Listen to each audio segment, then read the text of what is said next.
आर्हत वाङ्मय में कहा गया है।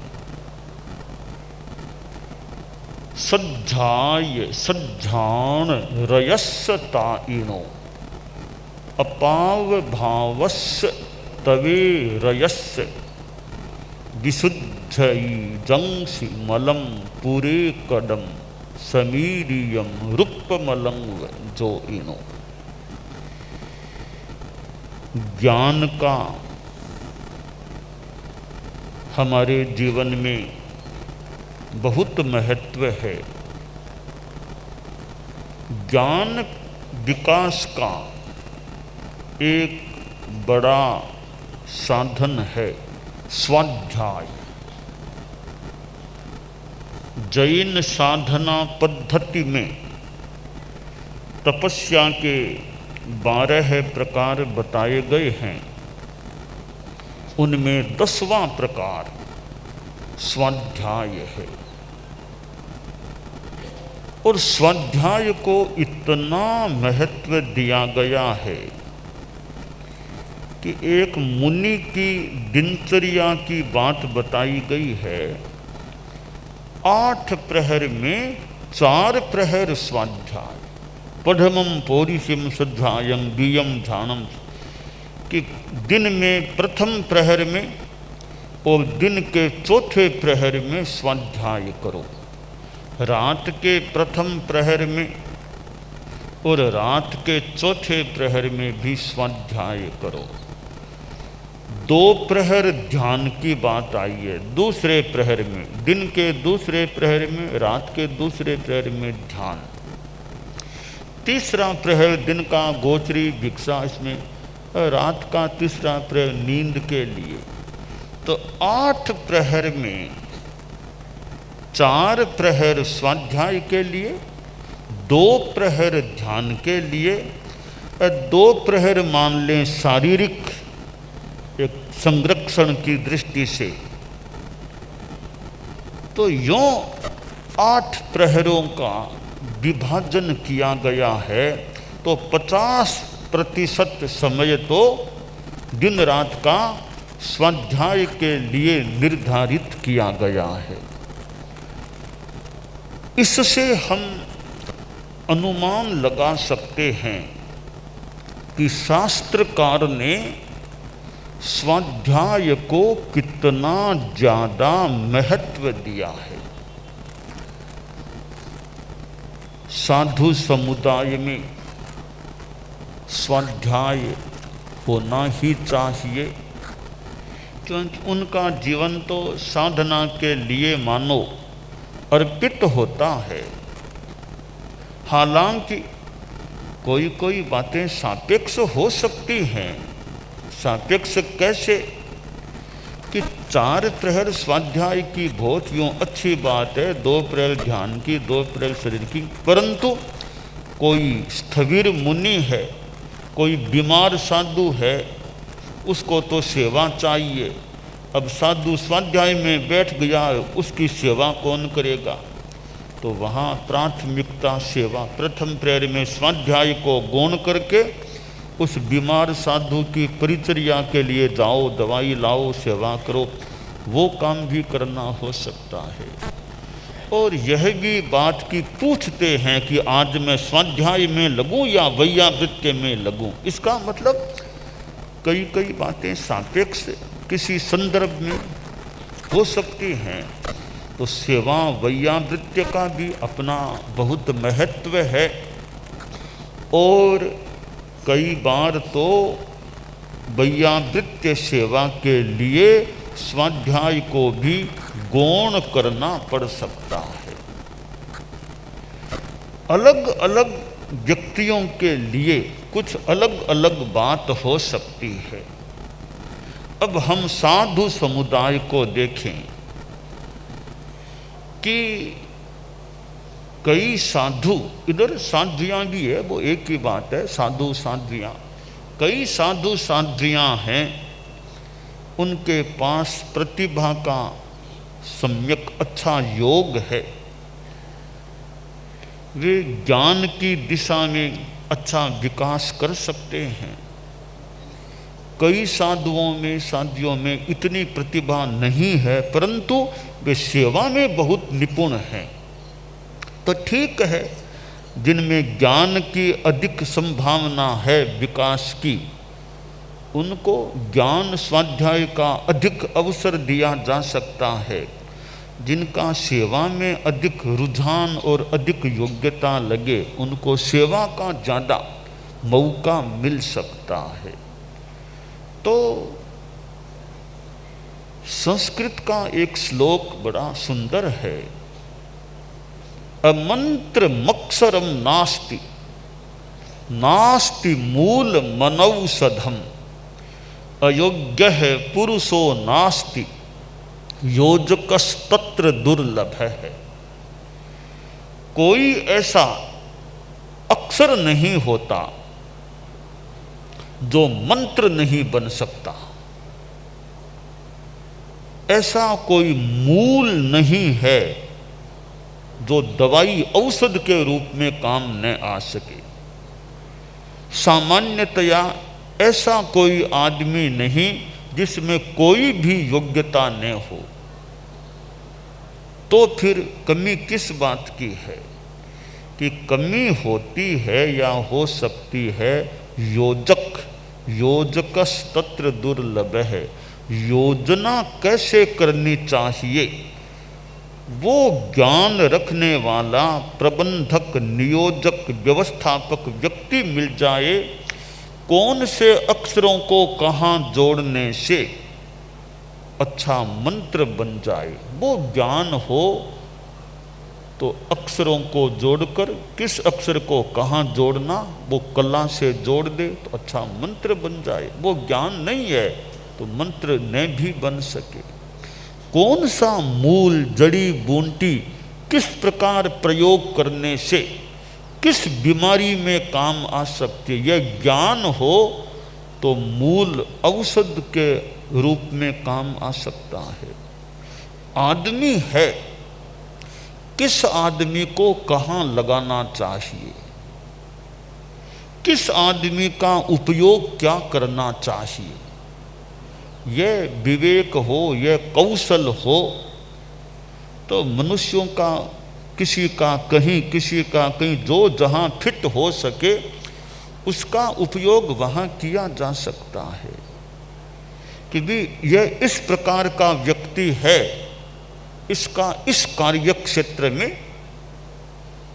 उपयोग होना चाहिए।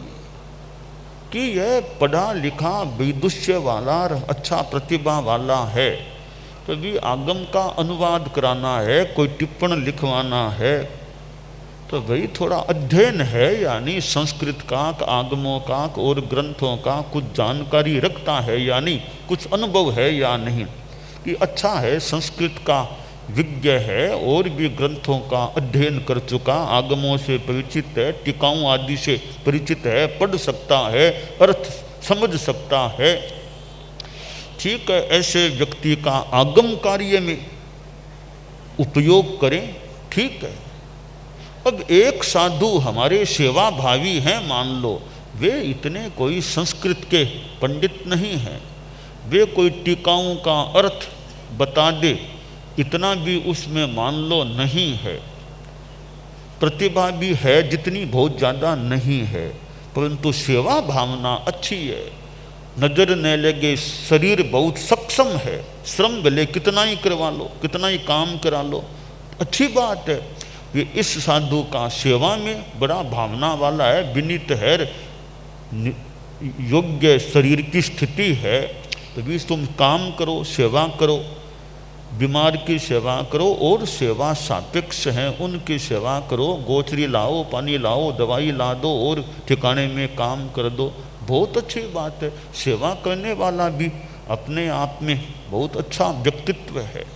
तो अब किसका आगम कार्य में नियोजन करना और किसको सेवा में लगाना, किसको न्यारा में बिचराना और किसको गुरुकुलवास में रखना, तो जिसकी जहाँ उपयोगिता अच्छी हो सके उस रूप में उसको संयोजित कर दिया जाए तो आदमी बड़ा उपयोगी बन सकता है, उसका समय, उसका जीवन सार्थक हो सकता है, सफल हो सकता है।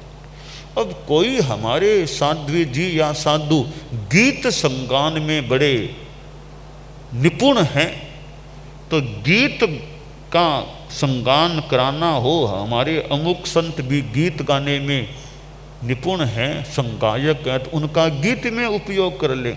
कि ज़्यादा भाषण तो मान लो इतनी ज़्यादा इनकी नहीं है क्षमता, पर गीत गाने में तो बहुत अच्छी क्षमता है, तो गीत गा सके उसका गीत में उपयोग कर लो। व्याख्यान दाता है, उसका व्याख्यान भाषण में उपयोग कर लो। तो अलग अलग व्यक्ति की जो योग्यता लगे उसके अनुसार उसका नियोजन करना, वो खास बात होती है। तो साध्वी वरिया हैं कि भी समणियाँ, कौन विदेश के लायक है और कौन विश्वविद्यालय में पढ़ाने के लायक है और कौन क्षेत्रों में काम करने के लायक है और कौन और सेवा आदि के संदर्भ में। ऐसे सेवा तो हर किसी को, पढ़ा लिखा है उसको भी सेवा करने की भावना तो रख। पढ़ा लिखा है, हमारे संघ में सामान्य विधि सी है कि 3 वर्षों तक सेवा दो, तो पढ़े लिखे विद्वान हैं उनको भी सेवा में भेजा जा सकता है, भी ठीक है। पढ़ाई लिखाई एक जगह है तो सेवा अपनी जगह है, तो सेवा भी करो। तो यह योजकस तत्र दुर्लभ है, किसका योजन कैसे करना, किसको कहाँ जोड़ना। अब व्यक्ति व्यक्ति हैं, उसको भी किसको किसके साथ संयोजित करना, तो यह भी एक व्यवस्था का बड़ा कार्य है। कि जैसे साध्वी वरिया समणियों का, उनका भी किस समणी को किसके साथ रखना ठीक रहेगा, कहाँ योजन संयोजन, किस ग्रुप में किस समणी का संयोजन ठीक रहे। तो यह भी एक अपने आप में थोड़ी दिमाग से काम करने की बात होती है कि किसका संयोजन कहाँ होने से व्यवस्था, प्रभावना, समाधि सब ठीक रह सके। तो यह स्वाध्याय को जो महत्व दिया गया है वह भी एक संदर्भ है कि टाइम है तो ऐसे ही बैठा रहो, तो इसकी अपेक्षा तो स्वाध्याय करो ना। आधा घंटा का समय है तो आधा घंटा कोई तत्व चर्चा कर लो। 5 साधु बैठे हैं, और तो क्या यात्रा में कई बार फाटक बंद आ गया कि ट्रेन आने वाली है तो फाटक बंद हो गया तो आगे चल तो नहीं सकते, कि 10-12 मिनट की तो देरी है, तो 5 साधु हैं तो बैठे हो, तो या तो जाप कर लो अपना, यानी चर्चा कर लो बढ़िया, समय को अच्छे तरह काम में ले लें। तो आधा घंटा घंटा पास में है, तो अपना कोई स्वाध्याय करो, जप कर लो, तत्व चर्चा कर लो, तो वो समय हमारा सार्थक हो सकता है।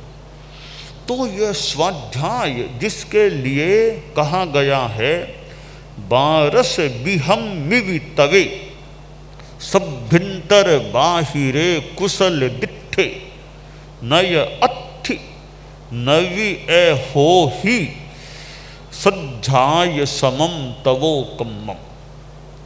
सुंदर श्लोक है।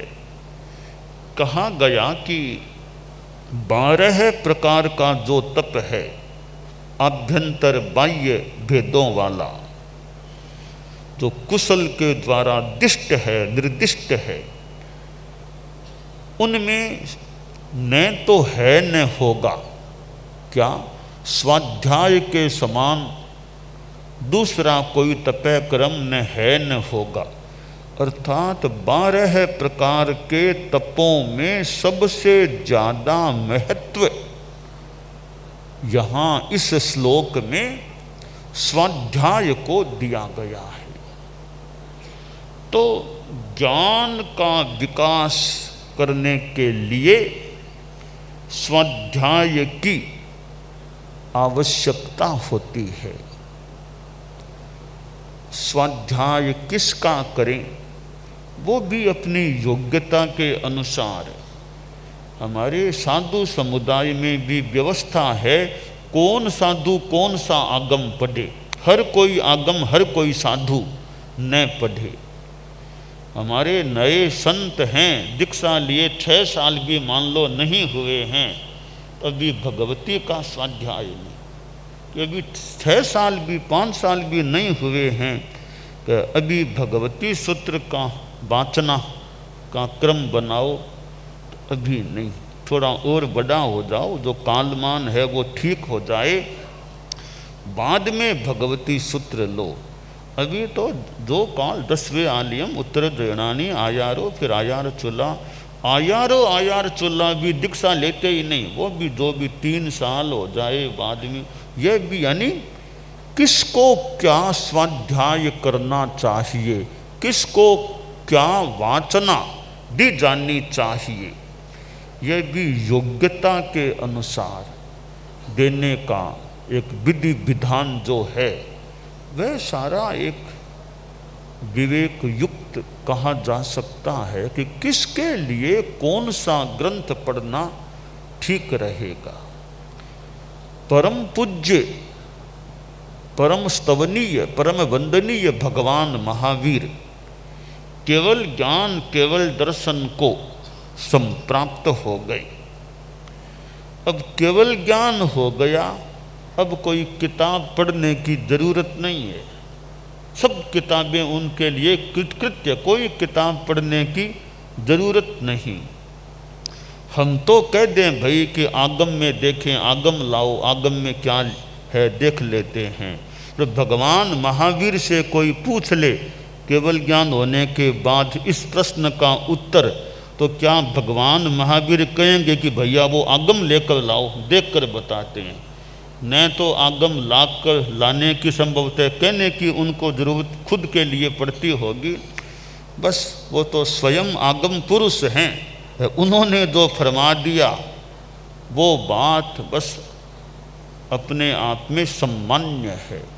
तो केवल ज्ञान केवल दर्शन होने के बाद कोई के अब चितालना करो, कि भगवान महावीर से कहे कि आप आगम का चितालना कर लो, तो उनको चितालना मुनि ऋषि को कह सकते हैं, मुनि पार्श्व को कह दें भाई चितालना करो। तो भगवान महावीर को चितालना करने की जरूरत है क्या कि 1 घंटा रात में भगवान महावीर को कहो, अर्ज करो अभी चितालना कर लो। चितालना हमारे संतों को जरूरत हो सकती है करने की, भगवान महावीर यानी केवल ज्ञानी को वो स्वाध्याय चितालना करने की अपेक्षा नहीं लगती। परम पूज्य आचार्य भिक्षु स्वामी भिखणजी स्वामी, अब उनके ग्रंथ हैं नव तत्व पर, नव पदार्थ पर, अनुकंपा की चौपाई, विरत अविरत की चौपाई, इंद्रियवादी की चौपाई, कालवादी की चौपाई, पर्याय, कितने कितने उनके ग्रंथ हैं।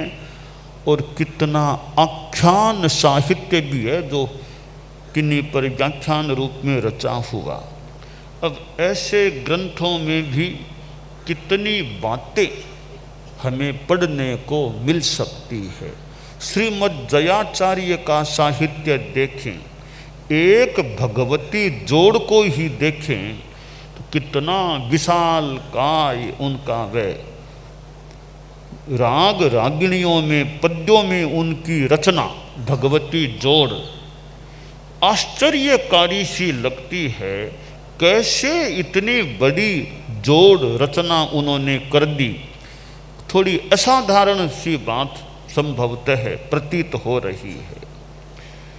तो ज्ञान के लिए स्वाध्याय करना, इन ग्रंथों को पढ़ा जाए, अनेक अनेक जानकारियाँ प्राप्त हो सकती हैं। और भी हमारे धर्म संघ में परम पूज्य गुरुदेव तुलसी का भी साहित्य है, आचार्य श्री महाप्रज्ञ जी का और भी साहित्य है। तो साहित्य के स्वाध्याय से ज्ञान समृद्धि और ज्ञान समृद्धि हो सकती है। तो कोई पढ़ने वाला हो, और हमारा आगम वाङ्मय जो है इतना संपादित, अनुवादित, व्याख्याकृत और फिर भाष्य आचारांग आयारों पर आचार्य श्री महाप्रज्ञ जी का संस्कृत में तैयार किया हुआ भाष्य, इधर भगवती पर हिंदी में भाष्य। तो गुरुदेव तुलसी ने जो यह आगम संपादन आदि का कार्य शुरू किया, वे आगम इस कार्य के वाचना प्रमुख थे। और फिर महाप्रज्ञ जी गुरुदेव जैसे एक प्रमुख प्रधान कार्य करने वाले महान व्यक्तित्व, और हमारे कितने साथ में कार्य में जुड़े हुए व्यक्ति, टीम वर्क। तो आज भी वह काम असंपन्न, पूरा संपन्न नहीं हुआ। कज्जमाने कड़े क्रियमान कृत, तो क्रियमान है तो कृत हो भी गया है, और क्रियमान भी अपने यानी अवशेष भी है। पन्नवना जैसा आगम अभी कोई एकदम वैसे प्रकाशित रूप में सामने अनुवाद के साथ हमारे यहाँ से नहीं आया। और भी कई आगम हैं अभी तक बाकी हैं, अनेक अनेक आगम अनुवादित, व्याख्याकृत होकर, प्रकाशित होकर सामने आ गए हैं। तो जैन विश्व भारती के द्वारा कितना साहित्य सामने लाया गया है। और जैन विश्व भारती तो मानो एक ज्ञान का क्या कह दें भंडार है, कितना ज्ञान साहित्य वहाँ है, कितनी पांडुलिपियाँ, पुरानी प्रतियाँ और क्या क्या चीज़ें जैन विश्व भारती में प्राप्त हो सकती हैं। तो ये आगम वाङ्मय जो प्रकाशित रूप में सामने काफ़ी आया हुआ है, जैन विश्व भारती की ओर से भी, हमारे धर्म संघ की ओर से जो काम किया गया है। और भी कितने ग्रंथ, व्याख्या, साहित्य आदि ऐसे कई कोश, कई तरह की चीज़ें और कितना अन्य साहित्य आया हुआ है।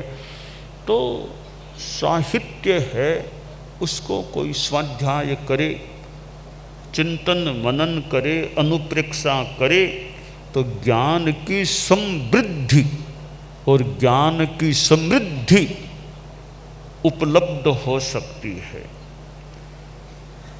साधु साध्वियाँ स्वाध्याय करें, इधर गृहस्थ भी स्वाध्याय करें, ध्यान भी कर सकते हैं, जप भी कर सकते हैं।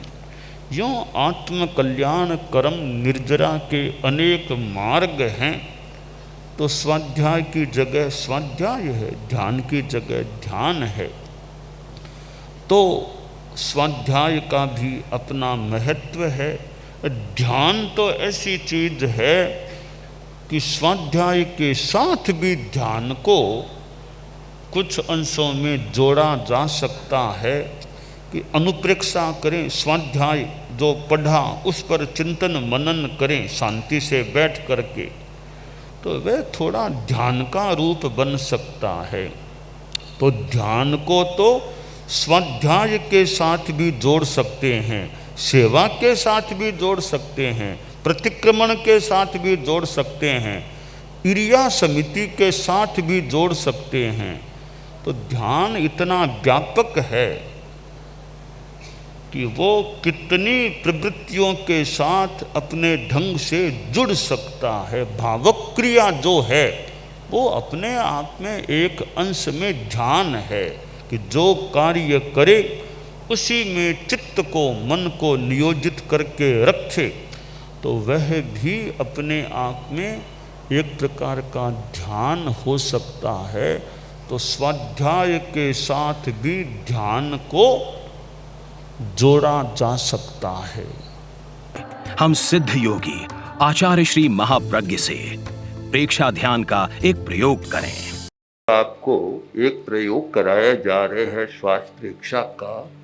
5 सेकंड में श्वास लेना है, 5 सेकंड भीतर रोकना है और 5 सेकंड रेचन करना है और 5 सेकंड बाहर रोकना है। इस प्रकार 20 सेकंड में एक श्वास। सावधान रहे, श्वास भरे, भीतर रोके, रेचन करे, बाहर रोके, श्वास भरे, भीतर रोके, रेचन करे, बाहर रोके, श्वास भरे, भीतर रोके, रेचन करे, बाहर रोके, श्वास भरे, भीतर रोके, रेचन करे, बाहर रोके, श्वास भरे, भीतर रोके, रेचन करे, बाहर रोके, श्वास भरे, भीतर रोके, रेचन करे, बाहर रोके, श्वास भरे। प्रयोग संपन्न। तो ये ध्यान के बहुत छोटे प्रयोग कराए हैं और इनका स्वयं बार बार अभ्यास करें तो एक अच्छा अभ्यास हो सकता है। ओम आत्मा।